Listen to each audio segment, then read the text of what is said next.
conoce tan poco de ella. Se habla, por ejemplo, de la libertad de reproducción. ¿Sabe usted lo que eso significa? Sencillamente la libertad de matar bebés en el vientre de sus madres. Se habla de la libertad de prensa. Pero lo que están defendiendo es la libertad de imprimir basura. Y en nuestros países nada se vende tanto y tan barato como esa basura. Y la gente rechaza a Dios porque dicen, quieren ser libres. Eso me recuerda del pasajero de un avión 747 que cruzaba el Atlántico. Salió de la cabina de los pilotos y dijo, tengo buenas noticias para todos. Acabo de matar a los pilotos y ahora somos libres. Somos libres. ¿Libres para qué? Para que el avión se estrelle por no tener pilotos. Bien, veamos Gálatas 5:1. Estad pues firmes en la libertad con que Cristo nos hizo libres, y no estéis otra vez sujetos al yugo de esclavitud. Hablamos de esta libertad que tenemos en el Señor Jesucristo desde el punto de vista de una vida de libertad y de la dinámica de una vida de libertad. ¿Cuáles son las dimensiones de esa vida? Quiero decir, ¿de qué somos libres? Pablo menciona por lo menos 3 cosas en esta epístola a los Gálatas. Primero, libres de la esclavitud del legalismo. Gálatas 1, versos 6 y 7. Estoy maravillado de que tan pronto os hayáis alejado del que os llamó por la gracia de Cristo para seguir un evangelio diferente. No que haya otro, sino que hay algunos que os perturban y quieren pervertir el evangelio de Cristo. El apóstol dice en el verso 6 que algunos estaban abandonando el evangelio, y el verso 7 dice que algunos pervertían el evangelio. ¿Por qué algunos abandonaban el evangelio? Por culpa de aquellos que pervertían el evangelio. Verá, Satanás es un pervertido, y todo lo que hace es tomar aquello que es bueno, puro, santo y justo y pervertirlo. ¿Por qué el diablo prefiere pervertir el evangelio en vez de negarlo?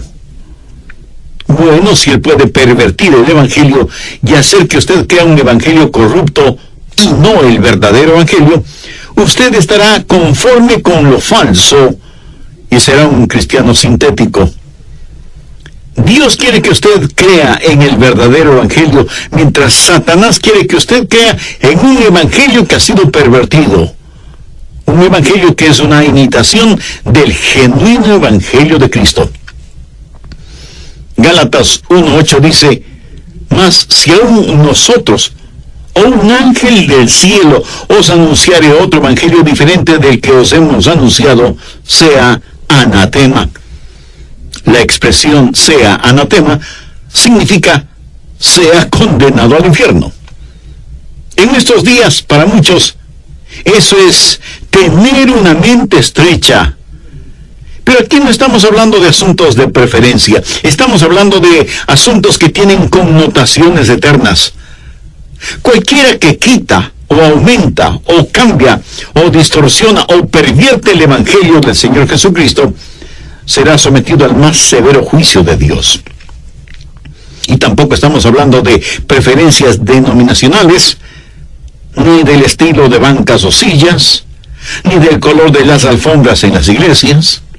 Tampoco estamos hablando de cuál será el equipo ganador en ciertos deportes. Estamos hablando de un asunto de veracidad eterna. Pablo dice en el verso 9, como antes hemos dicho, también ahora lo repito, si alguno predica diferente evangelio del que habéis recibido, sea anatema. Él no está tratando de complacer a la gente. Ahora escúcheme con atención. No es el mensajero el que valida el mensaje. ¿Cómo sabe usted que lo que estoy hablando ahora es la verdad? Usted dirá, bueno, pastor, creo que usted es un buen hombre y preparado, confío en lo que dice. Bueno, gracias por eso.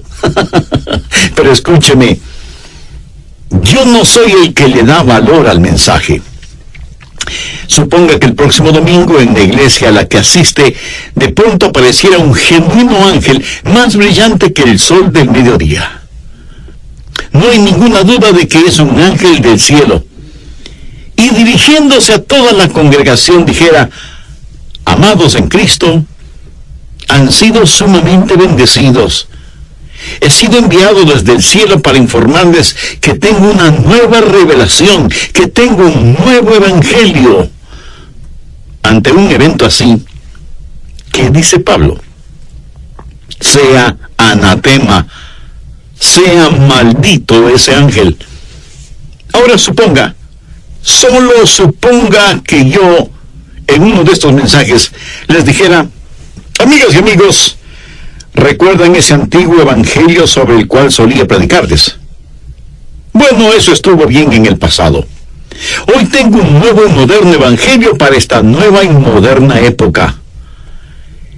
¿Qué es lo que me diría Pablo? Sea anatema. Si yo les dijera que he cambiado mi modo de pensar y que tengo una nueva revelación de Dios, la ira, el juicio, el anatema de Dios caería sobre mí. Veamos Gálatas 1:10. Pues, ¿busco ahora el favor de los hombres o el de Dios? ¿O trato de agradar a los hombres? Pues si todavía agradara a los hombres, no sería siervo de Dios. Pablo está diciendo: yo soy un embajador, no un político. No he venido para hacerles cosquillas en los oídos. No he venido para complacerles a ustedes. Hay un solo evangelio, no dos ni tres. Jesucristo es el único camino al cielo. Y ese fue el permanente mensaje de Pablo. Los teólogos liberales modernos seguramente piensan que Pablo tuvo una mente sumamente estrecha. A propósito, queremos que nuestro banquero sea estrecho de mente, que el piloto del avión en que volamos sea estrecho de mente. Deseamos que nuestro doctor sea estrecho de mente, pero de alguna manera en las cosas más importantes, como es nuestro destino eterno, queremos ser amplios de mente, aceptando que no importa lo que uno crea mientras lo crea sinceramente.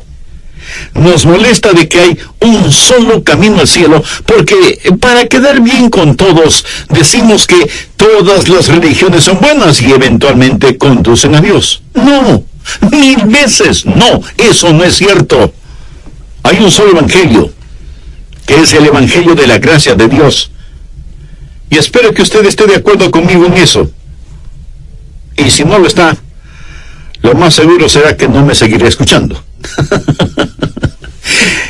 ¿Qué es lo que le da autenticidad al evangelio? ¿Cómo podemos discernir si es o no el genuino evangelio? Pablo nos da al respecto 3 importantes puntos. Primero, la prueba de la provisión. ¿De dónde proviene? Los versos 11 y 12 tienen la respuesta. Mas os hago saber, hermanos, que el evangelio anunciado por mí no es según hombre, pues yo ni lo recibí ni lo aprendí de hombre alguno, sino por revelación de Jesucristo. ¿Lo ve? El evangelio no es el invento de ningún hombre. No es algo que a Pablo de pronto se le ocurrió. Es algo que Dios mismo le dio. No es una invención humana, sino una revelación divina. Y Pablo dice que fue una directa y divina revelación. Así que como primera cosa, el verdadero evangelio proviene de Dios mismo.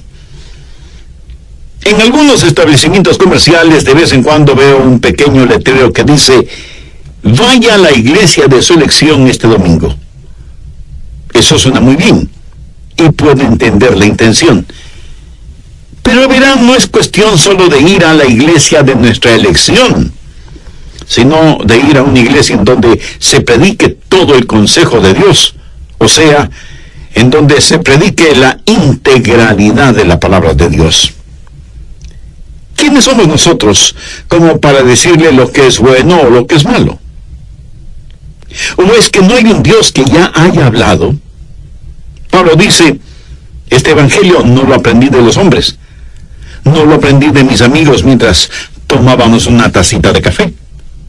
Por lo tanto, el Evangelio es autenticado por la fuente de la cual proviene. Segundo, la prueba del mensaje. ¿Cómo somos salvos? Volvamos al verso 6. Estoy maravillado de que tan pronto os hayáis alejado del que os llamó por la gracia de Cristo para seguir un evangelio diferente. Cualquier evangelio que no sea el evangelio de la gracia no es el genuino evangelio. ¿Cómo somos salvos? Efesios 2:8 dice: por gracia sois salvos por medio de la fe, y esto no de vosotros. ¿Cómo somos salvos? Por la gracia de Dios, traída por Cristo en la cruz.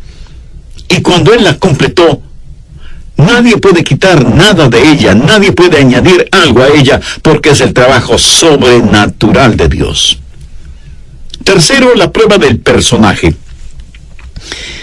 El Señor Jesucristo es el personaje central del Evangelio. El Evangelio es acerca del nacimiento, la vida, los milagros, el martirio, la muerte, la resurrección y la ascensión de Cristo. Eso es el Evangelio, la vida y la muerte de Jesús por nuestros pecados. Él es el personaje central del Evangelio. No es un Evangelio que hace referencia a Él, sino un Evangelio que se centraliza en Jesucristo. ¿Qué es el Evangelio? Es el Evangelio de la gracia de Cristo. ¿Qué es la salvación? Mi amigo, la salvación no es un credo. No es el sencillamente saber ciertas cosas como el plan de salvación. Usted puede saberlo y sin embargo irse al infierno, porque usted no se salva por el plan de salvación, sino que se salva por medio del hombre que provee esa salvación. La salvación tampoco es un código. Usted puede decir: yo creo que si vivo correctamente iré al cielo. Pablo dice que si la justificación viniera por la ley, entonces Cristo murió en vano. Si usted pudiera salvarse por vivir correctamente, entonces el Calvario fue un tremendo error. La salvación tampoco es una causa. Usted puede decir: bueno, yo creo que si amo a todos, Dios me dejará entrar en el cielo.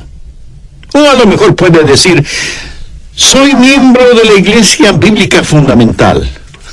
Amigo, la salvación no es una iglesia, no es una religión, no es un credo, no es una causa. Es una persona que se llama Jesucristo. ¿Sabe por qué tenemos tanta confusión religiosa en el mundo? Porque la gente acepta credos, no a Cristo. Se unen a una iglesia sin conocer a Jesús.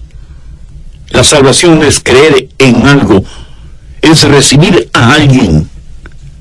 La fuente del genuino evangelio es Dios. La salvación es únicamente por gracia. El personaje del evangelio es Jesucristo. Y la Biblia claramente dice que Jesús no es un buen camino al cielo, sino que es el único camino al cielo. Busque Hechos 4:12. Y en ningún otro hay salvación, porque no hay otro nombre bajo el cielo dado a los hombres en que podamos ser salvos. Esta realidad bíblica de que Jesús es el único camino al cielo, ¿le ofende? ¿Le molesta? ¿Le disgusta? Pues lo siento muchísimo.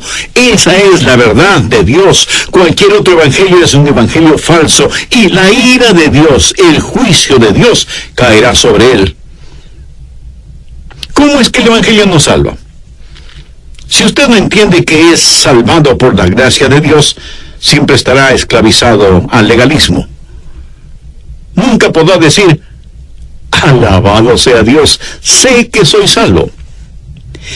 Pero si entiende que es salvo por la gracia de Dios, entonces estará libre de la esclavitud del legalismo. No se encontrará bajo el yugo del esfuerzo propio. Si alguien me pregunta: Pastor Rogers, ¿está seguro de que se irá al cielo? Por supuesto que sí. Y usted me dice: Parece que se tiene mucha confianza. No. Ahí es donde usted se equivoca. Esa es la forma en que sé que voy a ir al cielo, no teniendo confianza en mí mismo, porque si la tuviera, no podría saberlo. Porque siempre tendría que estarme preguntando, ¿soy lo suficientemente bueno? Creo que lo soy. Y no lo soy porque no miento, no robo, no maldigo, no me emborracho, pero a veces pierdo mi temperamento. Pero cuando me salvé por la gracia de Dios, todo depende de Él. No tengo que ser como un signo de interrogación con mi cabeza agachada todo el tiempo. Puedo ser más bien como un signo de admiración totalmente erguido y decir, alabado sea Dios, sé que soy salvo. Nosotros somos hijos de Dios, no esclavos de Dios. Busque Gálatas 4:7. Así que ya no eres esclavo, sino hijo. Y si hijo, también heredero de Dios por medio de Cristo. Esa es la libertad que nosotros tenemos. Si usted está tratando de salvarse por medio de la ley, haciendo esfuerzos por ser bueno, usted es un esclavo. Si usted es salvo por gracia, es un hijo. Un esclavo es aceptado en base a lo que hace, pero un hijo es aceptado en base a quien es. El esclavo está ansioso de complacer a su amo para ser aceptado. El hijo descansa en el amor del padre y sabe que es aceptado. El esclavo es aceptado en base a su desempeño. El hijo es aceptado en base a su relación. El esclavo es aceptado en base a su productividad, pero el hijo es aceptado en base a su posición. El esclavo sabe que si fracasa, puede perder consideraciones. El hijo sabe que si fracasa, aunque sea disciplinado amorosamente, seguirá siendo el hijo de su padre, seguirá perteneciendo a la familia.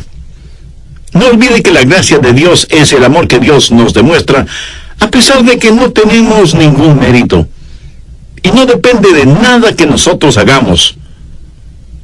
Dios nunca dice, te amo porque, o te amaré si es que.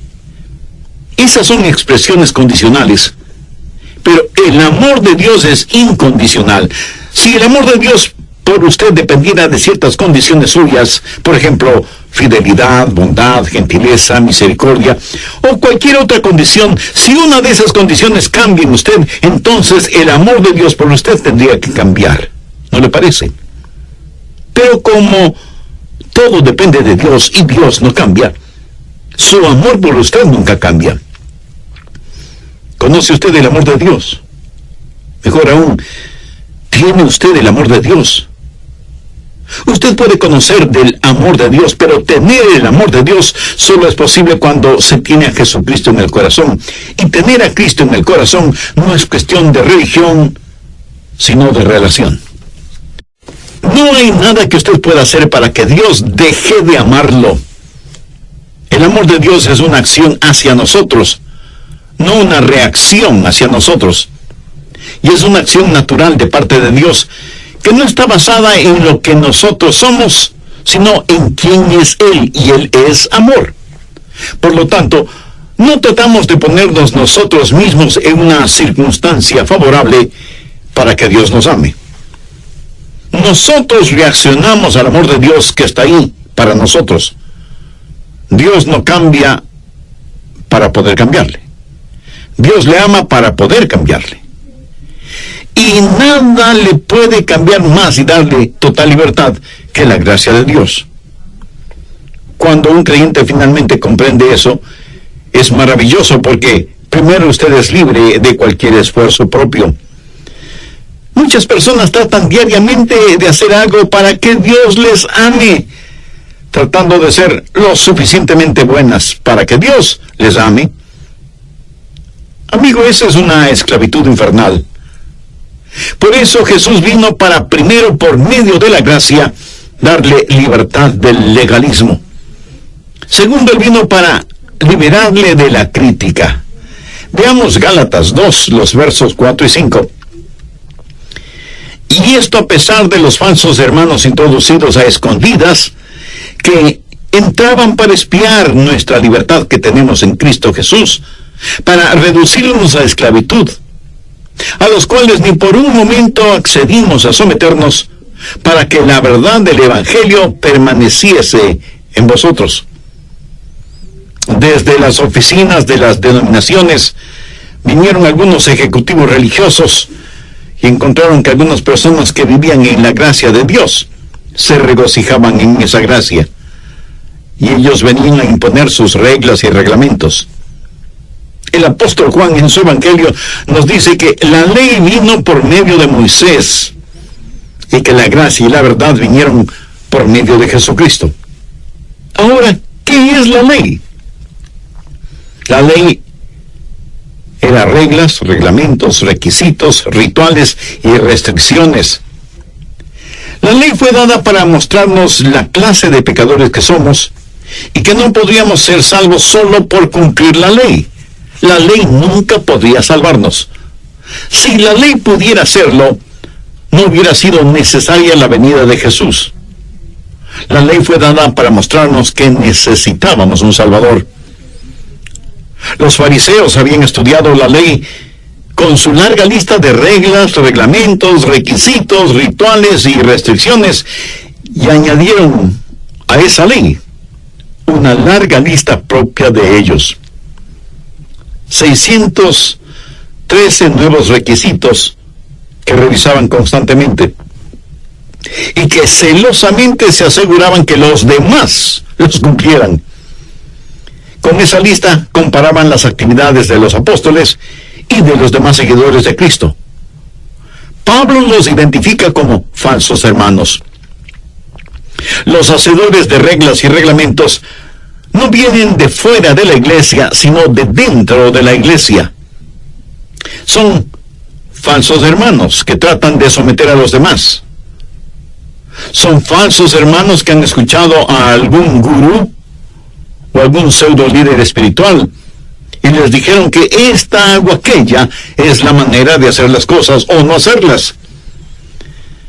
Mi amigo, no estoy hablando de los genuinos y santos mandamientos de Dios que encontramos en la Biblia. Estoy hablando de asuntos preferenciales externos que la gente trata de imponer sobre nosotros, tratando de meternos en sus moldes personales y sometiéndonos a la crítica. Y Pablo, que era un combatiente por la verdad, dice que él no les dio ninguna oportunidad. De hecho, mire lo que dice en el verso 11. Pero cuando Pedro vino a Antioquía, le resistí cara a cara, porque era de condenar. En otras palabras, Pablo le dijo a Pedro que era un hipócrita, porque había permitido que los judaizantes y los legalistas vinieran a criticarles, y que si estaban viviendo por gracia, no podían volverse atrás a la ley. Por supuesto que debemos preocuparnos por lo que los demás piensan, porque no podemos herir la conciencia de los hermanos débiles espiritualmente. Pero permítame decir algo al respecto.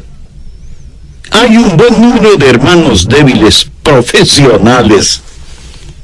En realidad no son hermanos débiles, sino que lo aparentan como una disculpa para sus pecados, porque siendo hermanos débiles, alguien les fue piedra de tropiezo. No permita jamás que estos falsos hermanos le esclavicen o lo sometan. No deje que el problema de ellos se vuelva su problema. Están enfermos, y usted no puede enfermarse a usted mismo tratando de que ellos se sanen.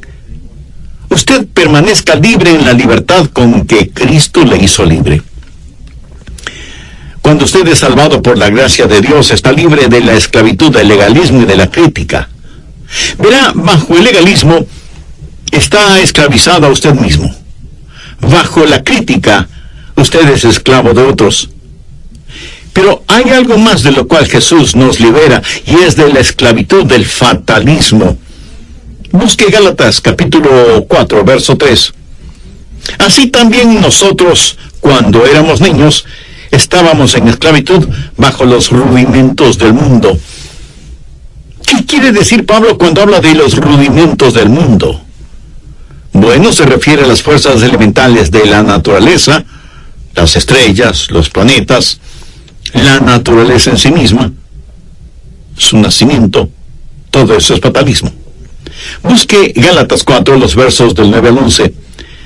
Mas ahora, conociendo a Dios, o más bien siendo conocidos por Dios, ¿cómo es que os volvéis de nuevo a los débiles y pobres rudimentos a los cuales os queréis volver a esclavizar? Guardáis los días, los meses, los tiempos y los años.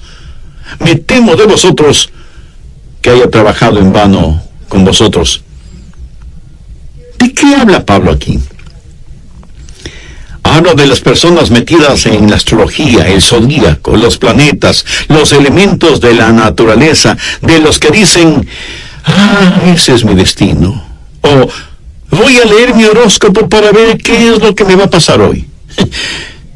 Pobres personas engañadas y esclavizadas por los rudimentos del mundo.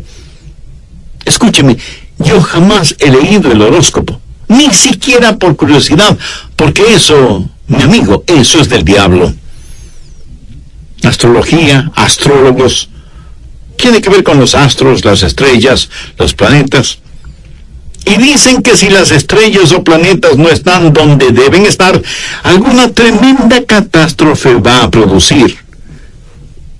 Alguna tremenda catástrofe va a ocurrir. Y pregunto, ¿y cómo saben ellos dónde están las estrellas y los planetas o dónde deben estar? Porque de acuerdo a lo que yo sé, solo Dios lo sabe. Escúcheme. Para un hijo o una hija de Dios, no hay tal cosa como desastre, porque de acuerdo al apóstol Pablo, sabemos que a los que aman a Dios, todas las cosas les ayudan a bien, esto es, a los que conforme a su propósito son llamados. Dios es Dios. Y yo no soy una víctima del destino. No puedo decir, esa es mi suerte, o que la ubicación de las estrellas o los planetas no me fueron favorables. Yo soy lo que soy por la gracia de Dios, y eso me hace libre. Bajo el legalismo, usted es esclavo de usted mismo. Bajo la crítica, usted es esclavo de los demás. Bajo el legalismo, es esclavo de las circunstancias, pero la gracia de Dios le ha liberado de todas esas cosas. Esa es la dimensión de la gracia. Pero ¿cuál es la dinámica de la gracia? ¿Cómo opera o cómo trabaja? Todo está centralizado en la cruz de Jesucristo. Permítame mostrarle algo aquí. Veamos Gálatas 2:20. Este es uno de los versículos fundamentales en la Biblia, en donde el apóstol Pablo dice, con Cristo estoy juntamente crucificado, y ya no vivo yo, mas Cristo vive en mí. Y lo que ahora vivo en la carne, ya que cada demanda de la ley fue pagada por la preciosa sangre de Cristo. La cruz nos libera de la crítica, porque todos nos pueden criticar todo lo que quieran, pero sabemos quiénes somos y quién nos amó lo suficiente como para morir por nosotros. La cruz nos libra del fatalismo, porque estuvimos en el corazón y la mente de Dios aún antes de la fundación del mundo. No tengo que estar esclavizado al concepto de destino, a la influencia de los astros en mi vida o a la suerte. La cruz nos libera y lo hace con un propósito práctico. Veamos nuevamente Gálatas 2:20. Con Cristo estoy juntamente crucificado y ya no vivo yo, mas vive Cristo en mí. Y lo que ahora vivo en la carne, lo vivo en la fe del Hijo de Dios, el cual me amó y se entregó a sí mismo por mí. Note que hubo la ejecución de una vida. Estoy crucificado con Cristo. Y si usted es un genuino hijo o hija de Dios, también ha sido crucificado con Cristo. Esto no es algo retórico, es la verdad. Jesús murió por nosotros. Pero cuando Él murió, nosotros morimos con Él, cuando Él fue clavado en la cruz como nuestro sustituto. Ahora escúcheme con atención. Decimos que Él llevó nuestros pecados a la cruz y que Él murió por nuestros pecados. Ahora, Si Él llevó nuestros pecados, todavía quedamos nosotros, ¿no le parece? Él nos llevó a nosotros a la cruz para que muramos. El problema no es lo que usted hace, sino lo que usted es. La paga del pecado es muerte. Su pecado exigía su muerte, y Jesús murió por usted, y usted murió con Él, crucificado con Cristo. Pero no solo una vida fue ejecutada, sino que una vida fue intercambiada, y ya no vivo yo, mas Cristo vive en mí. No solo que Él murió, y yo morí con Él, sino que cuando Él resucitó, yo resucité con Él. Supongamos que yo cometo un homicidio y soy condenado a morir en la silla eléctrica. Luego de ejecutada la sentencia, viene un doctor, me toma el pulso, comprueba todos mis signos vitales y firma mi certificado de muerte. ¿Puede la ley hacerme algo más? De ninguna manera.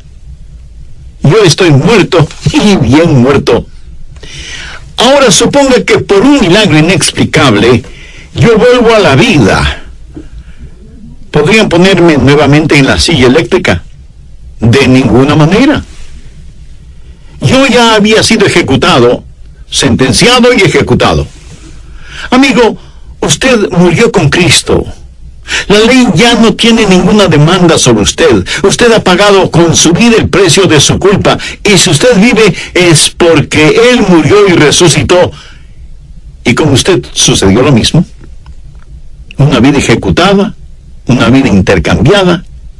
Es una vida con nuevas energías, la vida que ahora vivo. Y que la vivo en la fe del Hijo de Dios. Note que no dice fe en el Hijo de Dios, sino en la fe del Hijo de Dios. O sea, su fe en mí, su vida en mí. Él habita en mi humanidad. ¿No es eso maravilloso? Eso es libertad.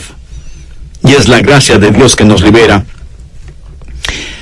Recuerda la historia de Moisés cuando estuvo en el desierto. Vio una zarza ardiendo, pero que no se consumía. Ese hecho en sí mismo era milagroso.